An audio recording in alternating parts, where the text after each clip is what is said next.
High, আমি মৌমিতা আবার নিয়ে চলে এসেছি আমার কুকিং চ্যানেলে নতুন কুকিং কন্টেন্ট। আজকে বানাবো টেস্টি টেস্টি লাচ্ছা পরাঠা। সেটা বাড়িতে বানাবো, একদম দোকানের মতো হবে, ক্রিস্পি হবে, নরম হবে, ভীষণ ভালো হবে খেতে। আর ঝুড়ি ঝুড়িগুলোও পুরো দোকানের মতো হবে। তো চলো শুরু করা যাক।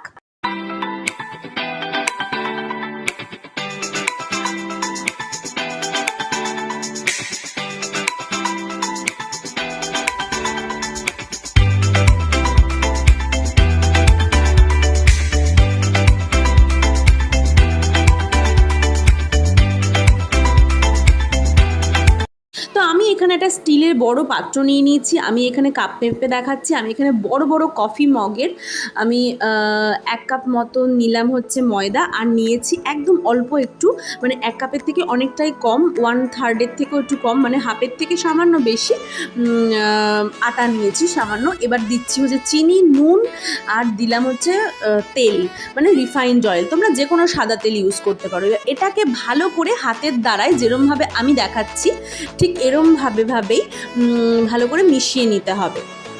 আমার রান্নার কিন্তু অনেক টিপস আর ট্রিক্স এখানে রয়েছে।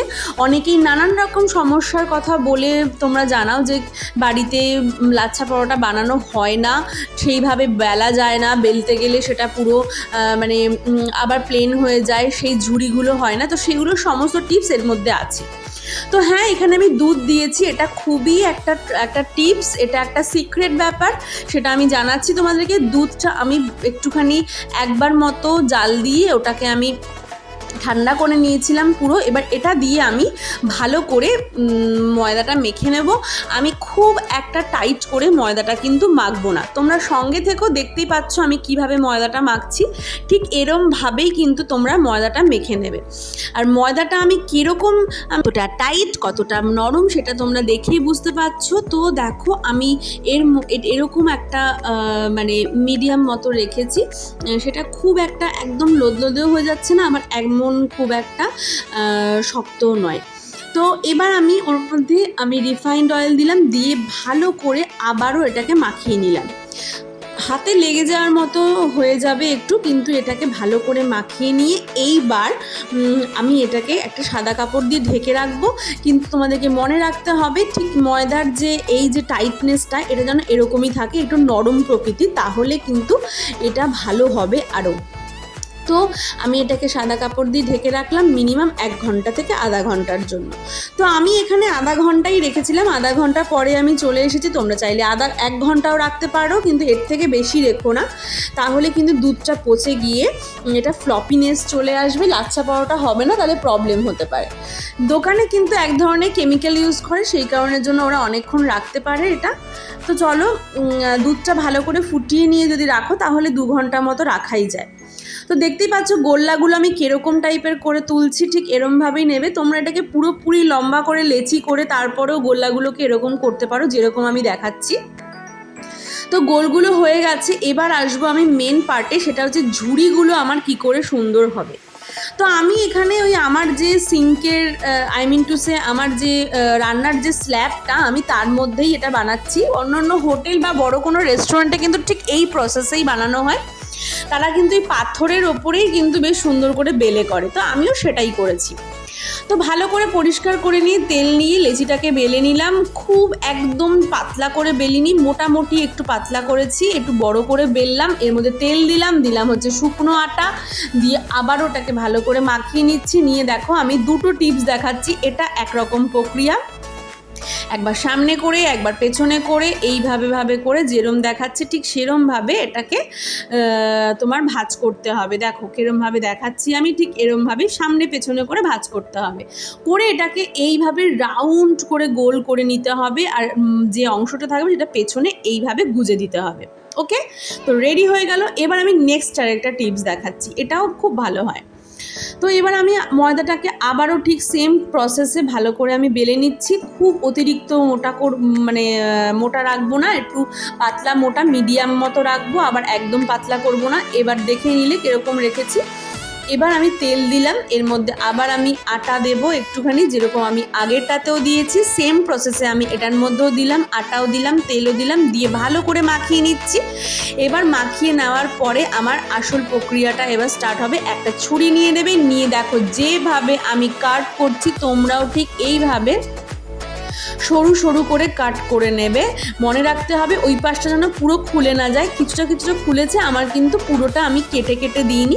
এইবার এটাকে আমি সমস্ত এক মতো করে নেব, একসাথে করে নিয়ে এবার এটাকে রাউন্ড পাকাবো। তো দেখো আমি একসাথে করে নিচ্ছি, একদম একসাথে হয়ে গেছে।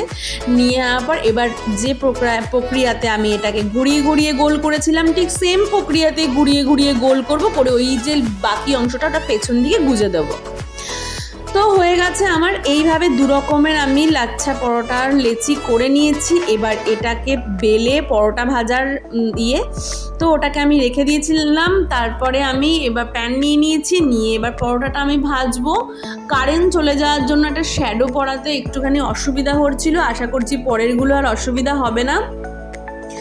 তো আমি এবার একটা একটা করে লাচ্ছা পরোটা আমি বেলবো। তো তেল দিলাম ওপরে সামান্য একটু, তোমরা চাইলে ঘিও দিতে পারো, হ্যাঁ, দিয়ে এবার হাত দিয়ে হালকা হালকা করে করে নিলাম, মানে একটু প্রেস করে নিলাম। এবার হালকা হাতে আমি এটাকে বেলবো। এইবার যে টিপসটা আমি দেবো সেটা হচ্ছে উল্টে পাল্টে বেললে হবে না। আমরা কি করে রুটির অনেক সময় পেছন দিকটাও বেলি, আবার সামনের দিকটাও বেলি, কিন্তু আমি দেখো এটাকে ঘুরিয়ে ঘুরিয়ে বেলছি, কিন্তু আমি একটা দিকে কিন্তু বেলছি, আমি কিন্তু দ্বিতীয় দিকটা বেলছি না। ব্যাস আমি ভালো মতো বেলে নিলাম, খুব একটা বেশি পাতলা করিনি, আবার খুব মোটাও করিনি, একটু বড় করেছি। তোমরা চাইলে একটু মোটা মোটাও বেলতে পারো, অনেকে মোটা মোটাও বেলে।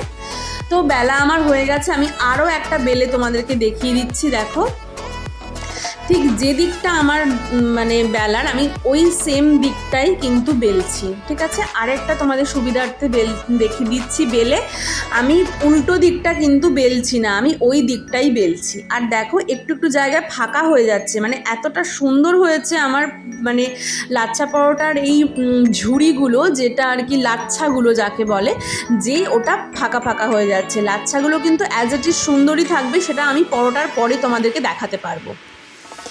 একটা সাইড মোটামুটি একটু হয়ে গেলে সেঁকে নিলেই আবার দ্বিতীয় সাইডে উল্টে দিতে হবে। প্রথমে একটা সাইড ভালো মতো একটু হয়ে যাবে, তারপরে উল্টে দেব। খুব বেশি নয় কিন্তু, সামান্য একটু হয়েছে, বেশি লাল করিনি কিন্তু। এইবার আমি দ্বিতীয় সাইডটা একটুখানি বেলে নেব চেপে চেপে হালকা হালকা হাতে, খুব একটা বেশি চাপবে না যাতে লাচ্ছাগুলো মিলিয়ে না যায়। এই দিকটাও মোটামুটি হয়ে গেলে অপোজিট সাইডটা উল্টে দিলাম। দেখো এই সাইডটা কিন্তু বেশ ভালো হয়ে গেছে। এইবার আমি একটু ঘি আর অয়েল একসাথে মিক্স করে রেখেছিলাম, সেটা আমি এর মধ্যে দিয়ে দিচ্ছি, দিয়ে ভালো করে মাখিয়ে নিলাম, নিয়ে আমি ওলট পালট করে দিলাম। আমি একটু তেল আর ঘিয়ের পরিমাণটা অল্প দিয়েছি, তোমরা চাইলে আরেকটু বেশি করে দিয়ে এটা ভাজতে পারো, সেটা তোমাদের ব্যাপার। যেহেতু অলরেডি লাচ্ছা পরোটা বেলার সময় অনেকটা তেল আমরা এর মধ্যে দিয়ে থাকি, সেই কারণের জন্যই কিন্তু আমি আর ভাজার সময় খুব একটা বেশি তেল ইউজ করলাম না। তো এইভাবে তোমরা এটাকে বেলে নেবে। দেখো কি সুন্দর হয়েছে ব্যাপারটা। আমি লাস্টে তোমাদেরকে দেখাবো যে এর ভেতরে লাচ্ছাগুলো কিন্তু সেইভাবেই রয়েছে। আরও একটা মানে ভেজে নিচ্ছি। তো একের পর এক আমি এইভাবেই ভেজে নেব, ভেজে নিয়ে তোমাদেরকে পরপর দেখিয়ে দেবো। আমি এখানে ননস্টিকের একটা প্যান ইউজ করেছি, প্রেস্টিজের, এটা আমি অনেক দিন ধরেই ব্যবহার করে থাকি, ভীষণই ভালো। তো একে একে আমি সমস্ত আস্তে আস্তে ফ্রাই প্যানে আমি ভেজে নিচ্ছি। তোমরা যদি চাও তাহলে লোহারও কোনো প্যান ইউজ করতে পারো, ভীষণই ভালো হয়, খারাপ হয় না। অনেক রেস্টুরেন্টে বলতে পারো সব রেস্টুরেন্টেই কিন্তু লোহারই বড় বড় প্যান ইউজ হয়। তো যাই হোক, আমি এভাবে একটার পর একটা ভেজে নিচ্ছি, লাস্টে তোমাদেরকে দেখাবো আমি। তো সমস্ত কিছু ভেজে নেওয়ার পরে যে ব্যাপারটা কেমন হয়েছে, আর যারা এতক্ষণ ধরে ধৈর্য ধরে আমার এই লাচ্ছা পরোটার ভিডিও দেখছো তাদেরকে সবার প্রথমে অনেক অনেক ভালোবাসা, তারপর আসবো ধন্যবাদে। ভালোবাসা আছে বলেই তো তোমরা এইভাবে সাপোর্ট করছো, আর একের পর এক আমাকে সাবস্ক্রাইব করছো, কমেন্ট করছো, ভিউজ বাড়াচ্ছ। তো তোমাদেরকে প্রথমেই অনেক অনেক ভালোবাসা। তোমরা এইভাবেই আমাকে সাপোর্ট করো, ভালোবেসো। 1 থেকে শুরু করেছিলাম, এখন 400 পার করে গেছি, এটা তো শুধুই ভালোবাসা আর অনেক অনেক সাপোর্ট আছে। অনেক টিপস আর ট্রিক্স আমার এই রান্নার ভিডিওগুলোতে, সমস্ত কিছুর ভিডিও তোমরা পরপর পেতে গেলে কিন্তু আমার চ্যানেলটা কিন্তু সাবস্ক্রাইব করতে একদমই ভুলবে না। আর সব ভিডিও যাতে তোমাদের ফোনে খুব সুন্দর করে চলে আসে নোটিফিকেশানগুলো, তার জন্য বেল আইকনটা টুক করে প্রেস করতে সেটাও কিন্তু ভুলবে না। ভিডিও দেখতে দেখতে নিউ যারা রয়েছো, যারা ভুলে যাও যে সাবস্ক্রাইব করতে হবে, তাদেরকে মনে করিয়ে দিচ্ছি আমার চ্যানেলটা কিন্তু সাবস্ক্রাইব করতে একদম ভুলবে না।